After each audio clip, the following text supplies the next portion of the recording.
ಸಚಿವ Zameer next target. ಹಕ್ಕು ಕೇಳಿದ್ದೇ ತಪ್ಪ. ನಮಸ್ಕಾರ, ಕನ್ನಡ ಒನ್ ನ್ಯೂಸ್ಗೆ ಸ್ವಾಗತ. ನಾನು ನಿಶ್ಮಾ ಇರ್ಷಾದ್.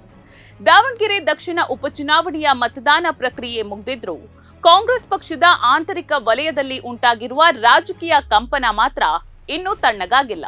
ಚುನಾವಣೆ ಯುದ್ಧ ನಡೆದದ್ದು ಅಖಾಡದಲ್ಲಿ ಆದ್ರೂ ಅದರ ನೇರ ಪರಿಣಾಮ ಮಾತ್ರ ಕಾಂಗ್ರೆಸ್ನ ಮುಸ್ಲಿಂ ನಾಯಕರ ಮೇಲೆ ಬೀರ್ತಾ ಇರೋದು ಹಲವು ಅನುಮಾನಗಳಿಗೆ ಎಡೆ ಮಾಡಿಕೊಟ್ಟಿದೆ.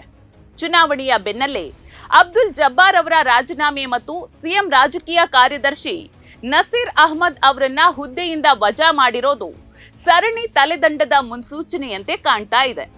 ಸಚಿವ ಜಮೀರ್ ಅಹ್ಮದ್ ಖಾನ್ ಈ ಬಗ್ಗೆ ಇತ್ತೀಚಿನ ಪತ್ರಿಕಾಗೋಷ್ಠಿಯಲ್ಲಿ ಅತ್ಯಂತ ಸ್ಪಷ್ಟವಾಗಿ ಮಾತನಾಡಿದ್ದು, ನಾನು ಯಾವುದೇ ಮುಚ್ಚುಮರೆ ಮಾಡಿಲ್ಲ ಅಂತ ಗುಡುಗಿದ್ದಾರೆ. ಕೆಪಿಸಿಸಿ ಕಚೇರಿಯಲ್ಲೇ ಡಿಕೆ ಶಿವಕುಮಾರ್ ಮತ್ತು ಸುರ್ಜೇವಾಲಾ ಅವರ ಎದುರು ಮುಸ್ಲಿಂ ಸಮುದಾಯಕ್ಕೆ ಟಿಕೆಟ್ ನೀಡಿದ್ರೆ ಗೆಲ್ಲಿಸಿಕೊಂಡು ಬರುವ ಜವಾಬ್ದಾರಿ ನಂದು ಅಂತ ಅವರು ಸವಾಲು ಹಾಕಿದ್ರು.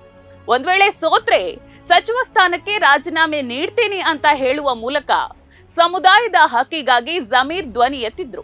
ಅಬ್ದುಲ್ ಜಬ್ಬಾರ್ ಅವರು ವಿಧಾನ ಪರಿಷತ್ ಸದಸ್ಯರಾಗಿರೋದ್ರಿಂದ ಅವರಿಗೆ ಟಿಕೆಟ್ ನೀಡೋದು ಬೇಡ ಎಂಬ ತೀರ್ಮಾನಕ್ಕೆ ಹೈಕಮಾಂಡ್ ಬಂದಾಗ ಜಮೀರ್ ಅವರು ಸಮುದಾಯದ ಇತರ 7 ಸಮರ್ಥ ನಾಯಕರ ಹೆಸರನ್ನ ಸೂಚಿಸಿದ್ರು. ಪ್ರಜಾಪ್ರಭುತ್ವ ವ್ಯವಸ್ಥೆಯಲ್ಲಿ ಮತ್ತು ಪಕ್ಷದ ವೇದಿಕೆಯಲ್ಲಿ ಸಮುದಾಯಕ್ಕೆ ಒಂದು ಅವಕಾಶ ಕೇಳುವುದು ಅಪರಾಧವೇ ಎಂಬ ಪ್ರಶ್ನೆ ಈಗ ಮೂಡಿದೆ. ಟಿಕೆಟ್ ಸಿಗದಿದ್ದಾಗ ಉಂಟಾದ ಅಸಮಾಧಾನವು ಪಕ್ಷದ ವಿರುದ್ಧ ಆಗಿರಲಿಲ್ಲ, ಬದಲಾಗಿ ಸಮುದಾಯಕ್ಕೆ ನ್ಯಾಯ ಸಿಗದ್ದಕ್ಕೆ ಆದ ನೋವಾಗಿತ್ತು ಎಂಬುದು ಜಮೀರ್ ಅವರ ವಾದವಾಗಿದೆ. ಕಾಂಗ್ರೆಸ್ ಹೈಕಮಾಂಡ್ ಈಗ ಮುಸ್ಲಿಂ ನಾಯಕರ ವಿರುದ್ಧ ಶಿಸ್ತು ಕ್ರಮದ ಅಸ್ತ್ರವನ್ನ ಬಳಸ್ತಾ ಇರೋದು ದ್ವಂದ್ವ ನೀತಿಯಂತೆ ಭಾಸವಾಗ್ತಾ ಇದೆ. ಅಬ್ದುಲ್ ಜಬ್ಬಾರ್ ಅವರು ಪ್ರಚಾರಕ್ಕೆ ಬಾರದಿರೋದಕ್ಕೆ ವೈಯಕ್ತಿಕ ಬೇಸರ ಮತ್ತು ಗೌರವದ ಪ್ರಶ್ನೆ ಇತ್ತು.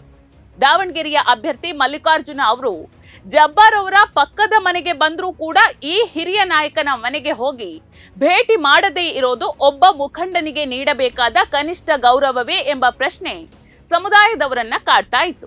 ಇನ್ನು ನಸೀರ್ ಅಹ್ಮದ್ ಅವರ ವಿಷಯಕ್ಕೆ ಬಂದ್ರೆ, ಪಕ್ಷದ ಸೂಚನೆಯಂತೆ ಅವರು ಬಾಗಲಕೋಟೆಯಲ್ಲಿ 10 ದಿನಗಳ ಕಾಲ ನಿರಂತರವಾಗಿ ಕೆಲಸವನ್ನ ಮಾಡಿದ್ದಾರೆ. ಸ್ವತಃ ಮುಖ್ಯಮಂತ್ರಿಗಳೇ ಅವರಿಗೆ ಅಲ್ಲಿರುವಂತೆ ನಿರ್ದೇಶನ ನೀಡಿದ್ರು ಎನ್ನಲಾಗಿದೆ. ಹೀಗಿರುವಾಗ ಪಕ್ಷದ ಕೆಲಸದಲ್ಲೇ ತೊಡಗಿದ್ದ ನಾಯಕನನ್ನ ಪಕ್ಷ ವಿರೋಧಿ ಅಂತ ಕರೆದು ಹುದ್ದೆಯಿಂದ ಬಿಡುಗಡೆ ಮಾಡಿರೋದು ಎಷ್ಟರ ಮಟ್ಟಿಗೆ ಸರಿ? ಇದು ಬಲಿಪಶು ಮಾಡುವ ತಂತ್ರವಲ್ಲದೆ ಮತ್ತೇನು ಎಂಬ ಟೀಕೆಗಳು ಕೇಳಿ ಬರ್ತಾ ಇದೆ. ಪಕ್ಷದ ಶಿಸ್ತು ಕೇವಲ ಅಲ್ಪಸಂಖ್ಯಾತ ನಾಯಕರಿಗೆ ಮಾತ್ರ ಸೀಮಿತವಾಗಿದೆಯೇ ಎಂಬುದು ಇಲ್ಲಿನ ಪ್ರಮುಖ ಪ್ರಶ್ನೆಯಾಗಿದೆ. ಈ ಹಿಂದೆ ಹಿರಿಯ ನಾಯಕ ಶಾಮನೂರು ಶಿವಶಂಕರಪ್ಪ ಅವರು ಬಹಿರಂಗವಾಗಿ ಬಿಜೆಪಿ ಅಭ್ಯರ್ಥಿಯನ್ನ ಬೆಂಬಲಿಸಿದಾಗ ಮತ್ತು ಸರ್ಕಾರದ ಜಾತಿ ಗಣತಿಯನ್ನ ವಿರೋಧಿಸಿದಾಗ ಕಾಂಗ್ರೆಸ್ ಯಾಕೆ ಮೌನವಾಗಿತ್ತು? ಅಲ್ಲಿ ನಡೆಯದ ಶಿಸ್ತು ಕ್ರಮ ಇಲ್ಲಿ ಮುಸ್ಲಿಂ ನಾಯಕರ ವಿಷಯದಲ್ಲಿ ಮಾತ್ರ ತಕ್ಷಣವೇ ಜಾರಿಯಾಗ್ತಾ ಇರೋದು ಪಕ್ಷದ ತಾರತಮ್ಯ ನೀತಿಯನ್ನ ಎತ್ತಿ ತೋರಿಸ್ತಾ ಇದೆ.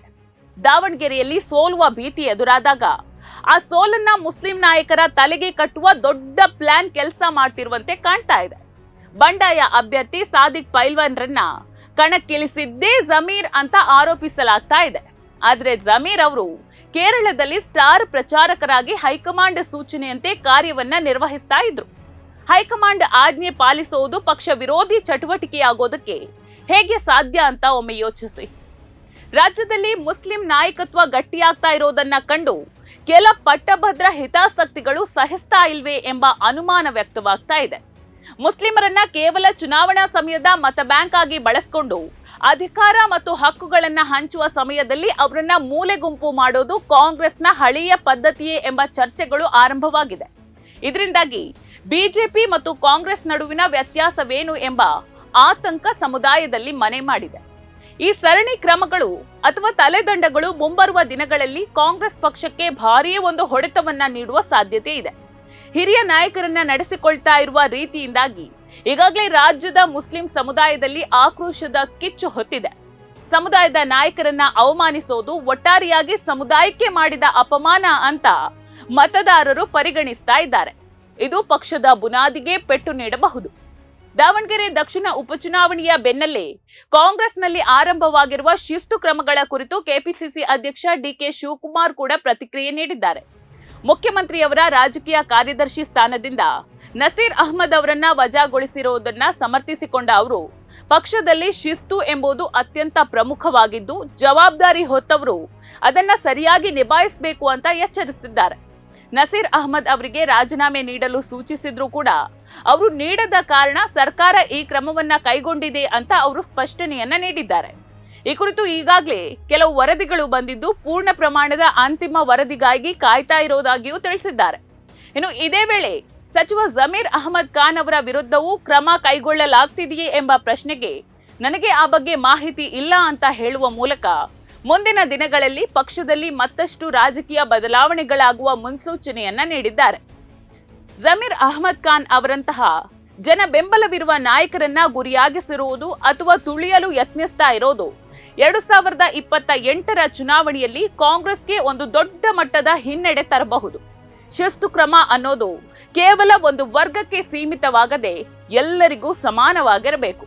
ನಾಯಕರ ನಡುವಿನ ಈ ಒಳಜಗಳದಲ್ಲಿ ಅಂತಿಮವಾಗಿ ಸಮುದಾಯ ಬಲಿಯಾಗಬಾರದು. ಇತಿಹಾಸ ಮತ್ತು ಸಿದ್ಧಾಂತವನ್ನ ಗಾಳಿಗೆ ತೂರಿ ನಡೆಸುವ ಇಂತಹ ರಾಜಕೀಯ ಬೆಳವಣಿಗೆಗಳ ಬಗ್ಗೆ ನಾವೆಲ್ಲರೂ ಕೂಡ ಜಾಗೃತರಾಗಿರಬೇಕು. ನೋಡ್ತಾ ಇರಿ ಸಮ ಸಮಾಜಕ್ಕಾಗಿ ಕನ್ನಡ ಒನ್ ನ್ಯೂಸ್. ನಮಸ್ಕಾರ.